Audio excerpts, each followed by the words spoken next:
माझ्या शाळेचे नाव जिल्हा परिषद प्राथमिक शाळा कुंभारणी. ही आता 6वी वर्गात शिकते. माझ्या गोष्टीचे नाव भित्रा दगड. एक गाव होता. त्या गावात रामू नावाचा एक माणूस राहत होता. तो दगडापासून खूप चांगले मूर्ती बनवायचा. एके दिवशी त्यांच्या गावात मंदिर बनवलं. त्या मंदिरात गणपती बसवायचं होतं. गणपतीचं मूर्ती बसवायचं होतं. गावातले सरपंच आणि 4-5 लोक रामूकडे आले आणि म्हणाले, रामू, आपल्या गावात मंदिर बनवलंय. त्या मंदिरात आपल्याला गणपतीचं मूर्ती बसवायचंय. तू आम्हाला एक चांगलं मूर्ती तयार करून दे.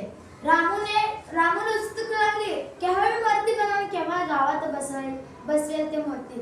रामू जंगलात गेला आणि खूप चांगले दगड आणल्यावर रामू दगड बघू लागला. ह्याच्यातलं कुठलं चांगलं आहे गणपतीचं मूर्ती बनवण्यासाठी. तो एक दगड घेतला आणि त्या दगडापासून मूर्ती तयार करण्यासाठी बसला.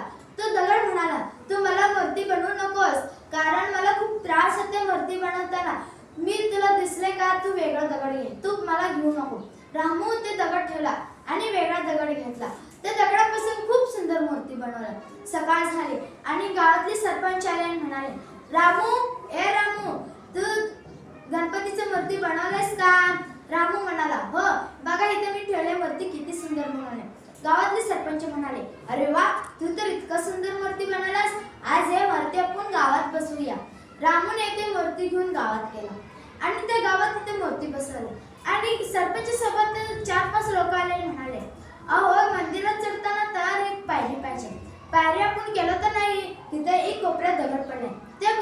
त्या कोपऱ्यात दगड आपण ते मंदिरात चढताना ठेवू.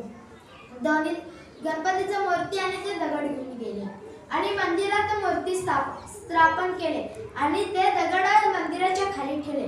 सगळेच जण त्या दगडावर चढून मंदिराला पाया पडू लागले.